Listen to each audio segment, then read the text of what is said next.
Yes, ẹ̀yin tèmi aláyọ̀, ẹ̀yin tèmi alálùbọ́dùkà, ẹ̀yin tèmi ọlọ́pẹ́, alhamdulillahi rabbil alamin. Ẹ̀yin náà rí title. Fídíò yìí ò ní pẹ́ sharp sharp ni. Style wo ni mo lè ṣe tíyàwó mi máa fi tètè lóyún? That is a question from somebody. Style wo mo lè ṣe tíyàwó mi máa fi tètè lóyún? Ẹ̀yin tèmi, ẹ gbọ́ style wo ni arákùnrin young man sọ tíyàwó òun fi máa tètè lóyún? Ṣáà ti ṣe rí ni? Ìyẹn ṣé mo ti ṣe rí báyìí rò bẹ́ẹ̀ o. Mo ti a ṣe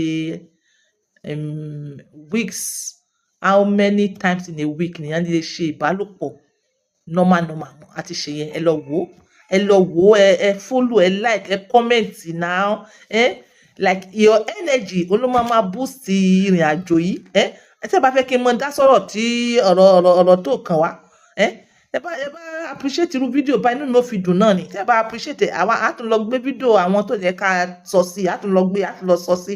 Ìyẹn sọ sí fídíò ní fídíò is not, sọ sí ọ̀rọ̀ ọlọ́rọ̀ is not my line. This is my line.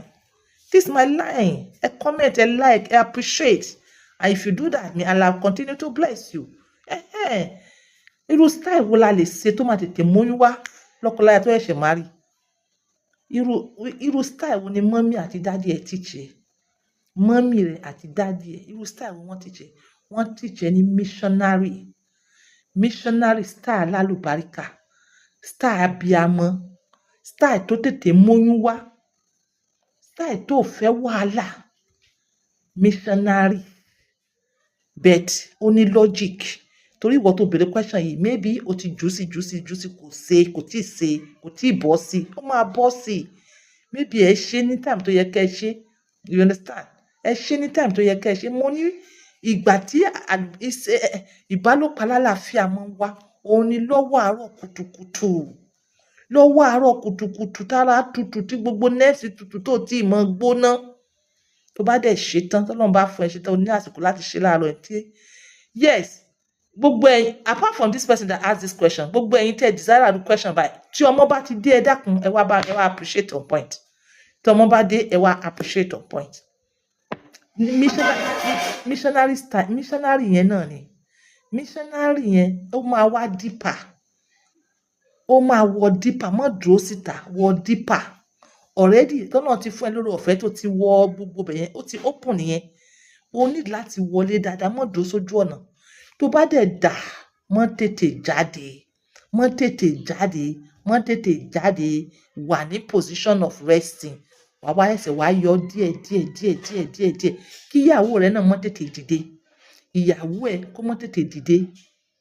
Kó ṣe sùúrù náà, kó ṣe sùúrù. Èyí tó bá fẹ́ lọ ti lọ tipẹ́, ti lọ ní títí ẹ̀. Bẹ̀ tí ara obìnrin bá da, tí ò express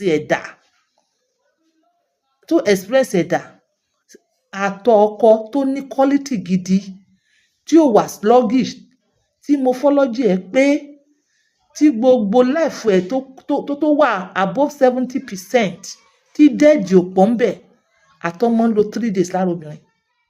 Kó tó wá di pé kò wá ní ṣiṣẹ́ kankan mọ́ àtọ̀. You understand? But oyún tó bá máa ṣẹlẹ̀, ó ti máa lọ immediately. But nítorí èèyàn tó ní slow body activities tó yé yín, òun la fi ń sọ orú eléyìí. So ẹ̀yin tèmi, ẹ má ṣì mí gbọ́ o. Èèyàn tára rẹ̀ bá wà active, tíyàwó ò ní problem, tọ́kọ ò ní problem, kò sí style tí wọ́n ṣe tó lè doyún. Missionary yẹn is the best. Tó bá wá ti wá try missionary yẹn tó ṣe, torí ó possible kí abẹ́ kó sọ̀ jura wọn lọ. Abẹ́ àwọn ẹlòmíì òkè ni, abẹ́ àwọn ẹlòmíì ìsàlẹ̀ ni. Ó ti wá try missionary yẹn, ó rí pé kò tètè ṣe. Ó ní bínú ni o. Wàá ṣe doggy. Kí oyún ṣáà ti wọlé, wàá ṣe doggy. And nígbà míì, bí shape bed ṣe rí, position of the bed nígbà míì, ó máa ń tẹ̀m láti wọ́ ẹ̀gbẹ́, kó wọ́ọ̀mù shape obìnrin sí ẹ̀gbẹ́ báyìí, àbí kó ṣe báyìí, kó má jẹ́ kó wà ní like the correct position. Ẹ lè ṣe cassette ẹlẹ́gbẹ̀ẹ́. Èyí tí wọ́n cassette sókè ẹlẹ́gbẹ̀ẹ́, ẹ lè ṣe tẹ́lẹ́gbẹ̀ẹ́. Yes. So you need to try out of all these 3, 4, 5 position. I need to try it. àwọn míì tó ti jẹ́ pé ojú ilé ọmọ wọn báyìí straight ní ibi wúńbù wọn wà òkè báyìí ni ó nọjú sókè báyìí like tó ń wo sánmọ̀. Irú obìnrin yẹn ó jókòó lé ẹni o. Irú obìnrin ó jókòó lé tí tó bá dà báyìí ó lọ straight ní wọn ò bí dà kó padà wá. Like seriously, you need to figure it out. Ohun tó yẹ Táyé lè mọ̀ yẹ Kẹ́hìndé, ohun tó yẹ Kẹ́hìndé lè mọ̀ yẹ Táyé, everybody with their own dimension of life. That is it. Choose wisely. Ọ̀rọ̀ kékeré ni mo sọ, mo fẹ́ kó mú èyí tó máa wúlò fún ẹ. Then seriously, èèyàn tó ń wá ọmọ àtọ̀ rẹ̀ gbọ́dọ̀ ní quality. Mọ̀ sábà waste àtọ̀. Once a week, twice a week is okay. But tó bá ń ṣe everyday. Lóòótọ́, mo sọ nípa spermatogenesis. Pé spermatogenesis yẹn, angle bí tó ti tí kíní àtọ̀ yẹn ti ń generate sperm cells yẹn.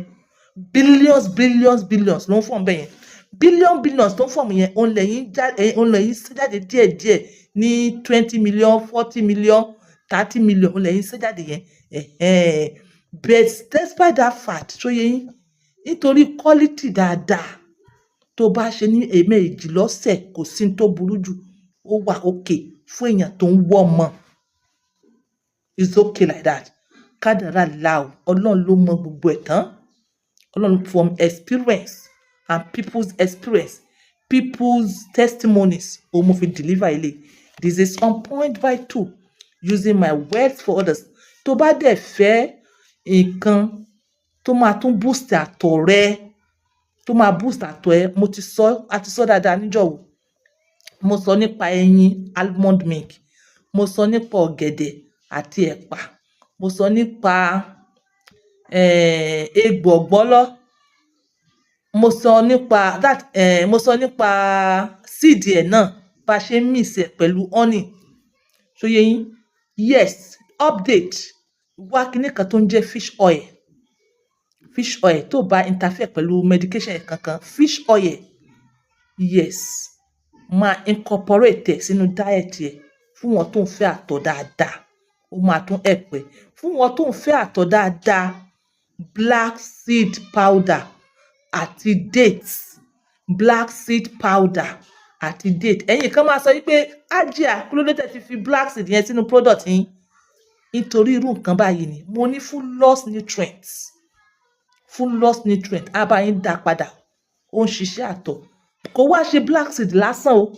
Ẹ rí black seed yẹn, wọ́n ní kíní kan nínú white. Black seed ni, but ó ní white nínú. Irú rẹ̀ ló ń ṣiṣẹ́ fàtọ̀.